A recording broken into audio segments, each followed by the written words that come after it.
Hello, my name is Felice Wadman. I'm a psychoeducational specialist working with the Center for Emotionally Responsive Practice at Bank Street. This year, I've worked with the Tewksbury Social Emotional Learning teams in both the middle school and the elementary school.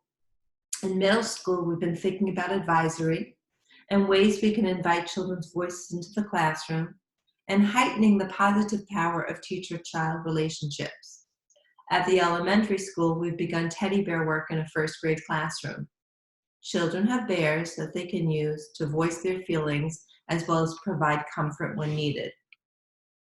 At the Center for Emotionally Responsive Practice at Bank Street, we think about and teach about the social emotional well-being of children. ERP looks at children through the lens of child development in order to understand what motivates and interests and confuses and challenges children at different ages and stages.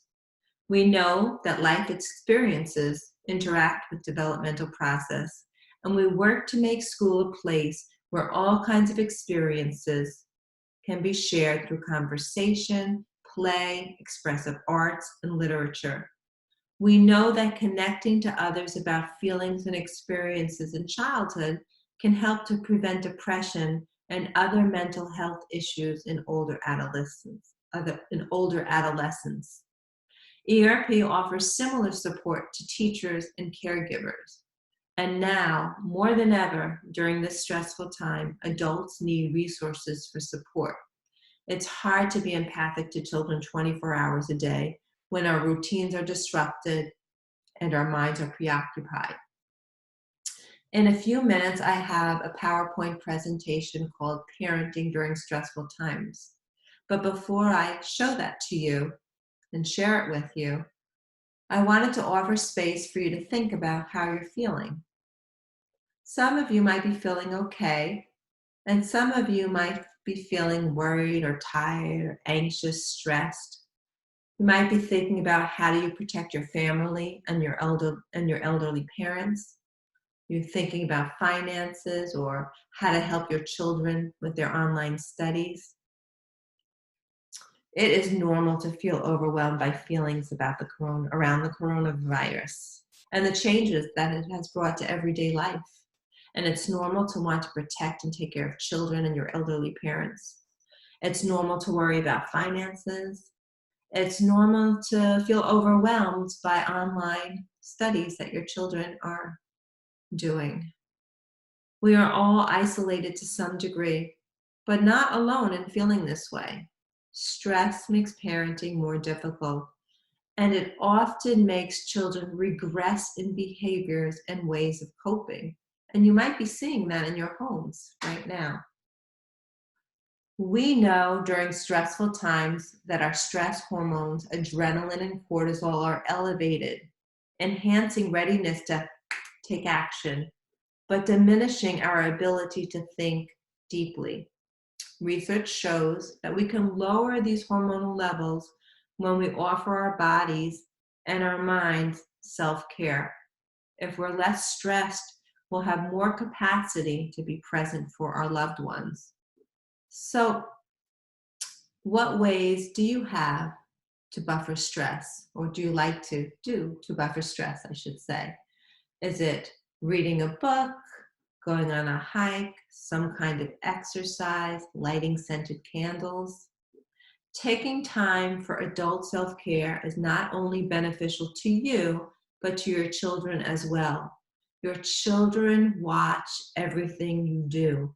If you model self-care, they will respond in kind. So now I'm going to share with you my PowerPoint, Parenting in Stressful Times. So let me share it with you. Here we go.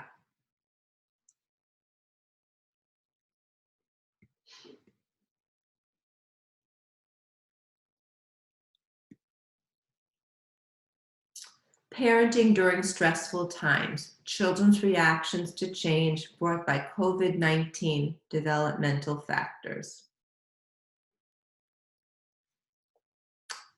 Infants. Infants live within the small world of primary relationships. They need stable routines and frequent interaction with primary caregivers. Infants enjoy the presence of having their siblings at home during school hours. It might be a great source of joy for babies who often find their siblings entertaining.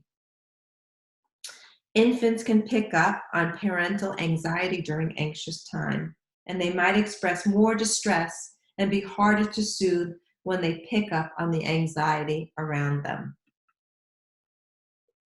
Infants, parenting tip. Holding, rocking, and singing to babies can relieve stress and pull the parent into the infant's small, safe world. Toddlers. Toddlers are full of energy and motivated to touch and explore their environments. As they approach 2, they become motivated to oppose and own. Their new favorite words are no and mine. And they are often initially resistant to adult direction. You might say, it's time to wash our hands, or let's put on your jammies. And their response might be, no. Toddlers are in the process of trying out and becoming more separate and more autonomous. They are practicing separating and being different from an adult. During this period of development, setting limits almost always gets a dramatic response.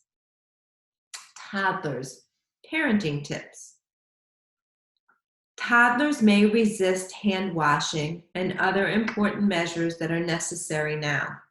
Parents should expect toddlers to resist while the adult takes them through the routine. You can empathize with sad and angry feelings. You might say something like, I know that you don't like to wash your hands. It makes you angry, but mommy and daddy are going to keep you safe. Offer other activities and playful routines that allow the toddler to feel masterful. Outdoor play can feel empowering. Preschool-age children.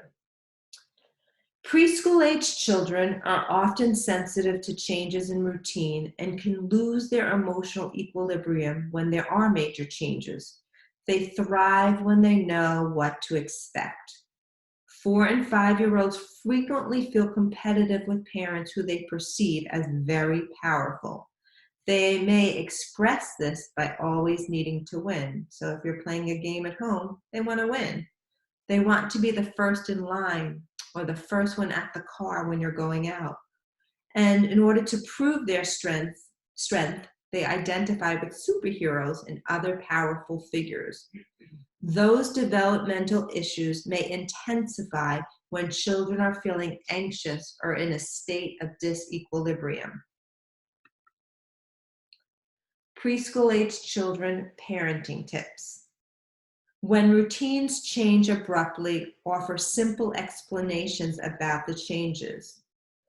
I know we usually go to the park to play, and you really like to do that. Today, we're going to play in our backyard with your sisters. We are going to stay away from crowded places for now so we can stay healthy. Creating a family routine chart with photos or drawings will help children know what is going to happen next during the day. Routines help children feel safe and secure because they know what is coming next and what is expected. Children are very perceptive about adult emotions. They will notice if you're feeling afraid or worried. So rather than deny negative emotions, offer simple cause and effect explanations. Sometimes I feel worried about grandma and grandpa because older people sometimes get very sick if they catch the new virus. But I know that they're being very careful to stay healthy. Encourage outdoor play and pretend play. Children use play as symbols to make sense of what is going on around them. And wait until children are asleep before watching or listening to the news. School-age children. School-age children are often very involved in their lives outside of home. They have developed many parts of their identities beyond being daughters and sons. They are also classmates, ball players, dancers, and friends. Isolation can feel depriving and boring for some school-age children who not only miss peers and teachers, but miss the activities that have become important to their emerging identities. Children at this stage can anticipate special events and feel disappointed when there are necessary cancellations. They will be aware of what is going on with the coronavirus once they have learned to read and notice headlines, notice headlines and screens, etc. You might notice that children regressing in the way that they behave or cope because they're feeling worried, sad, or angry about the sudden changes in their lives. School-age children, parenting tips.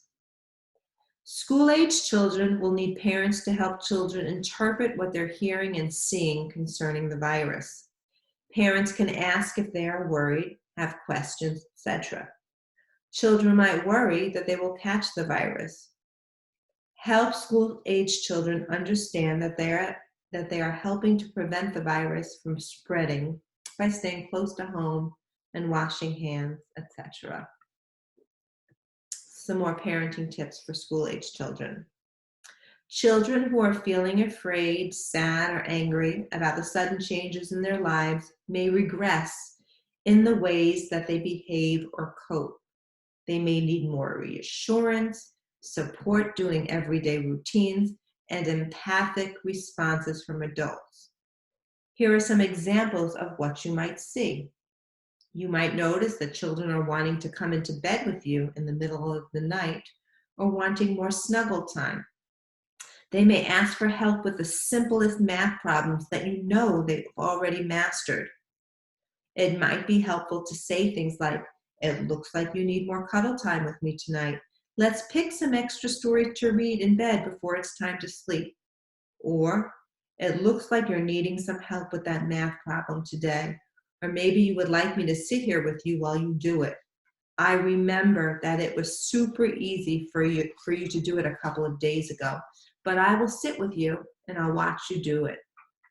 Children might argue more or refuse to do a simple task, like bringing their dishes to the sink after dinner. You can respond, "Sometimes it's annoying to help clean off the table when you want to watch a movie and relax. Let's do it together so you can get to that movie faster." It is common for children to have unstructured time to do the things they enjoy. When children are finished with online work, suggest practicing skills that give them a feeling of pride and will help them feel ready to return to their activities when the threat has passed. They may benefit from expressive play, including painting and drawing and use of clay. Middle school children. Middle school children may feel extremely frustrated by the need to be isolated from peers. 11 to 14-year-olds are using the peer group to further develop a sense of self as they move toward older adolescence. They tend to feel easily emotionally vulnerable. Kids at this age may express their vulnerability through dramatic outbursts or mask those feelings by pretending that the changes brought about by the coronavirus are no big deal. Middle school children parenting tips. Invite, clarify, and answer questions around the coronavirus. Teens might get misinformation from their peer groups. Model calmness. Although it may seem difficult, it is important to model calmness. Teens will look to parents to gauge how worried they should be, even though it may seem like they just tune you out. Offer support and empathy for children's reaction to isolation from peers and activities. You can say something like, "I know it's really hard not to hang out with your friends right now. It's temporary, and it's our job to keep you safe." Check in with middle schoolers frequently to see how things are going for them. Check in on how peer dynamics are unfolding online. Encourage proactive activities that are possible from home, such as fundraising for good causes, virtual sports, artistic expression, etc. Encourage outdoor activity so that the screen connections are not the only source feeding their self-image. So development through infancy, from infancy through middle school. Just a couple more things I want to share with you that might be some good activities to do during family time. So family time, a feelings check-in is always helpful. You might want to use Post-its. Have all the family members get Post-its, and you can write or draw how you're feeling. And all feelings are welcome, happy, sad, angry. And kids and grown-ups can write or draw how they're feeling. You can stick them on a table or a wall, and then each family member gets to share how they're feeling. News of the day. While the family's together having a meal or in the living room, each family member shares the news of the day. All news, good, bad, boring, welcome. And finally, another family time activity could be a family wellness box. If you find an empty cardboard box, like an Amazon box, you can brainstorm with the family what you might need to feel safe and well. And gather lots of things around the house, Band-Aids, canned soup, antibacterial wipes, and decorate the box.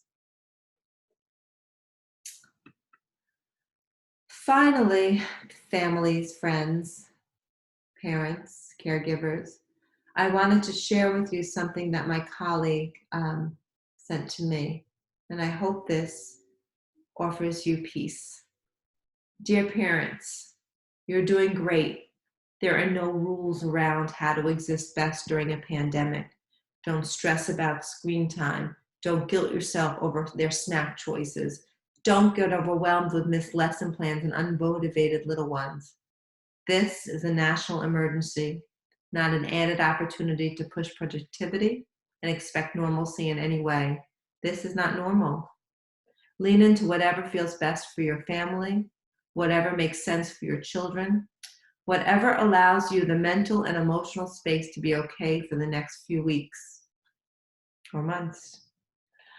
I'm hoping for you all ease, peace, rest, play, companionship, conversation, and moments of joy as we all squirm our way through social distancing and figure this out together.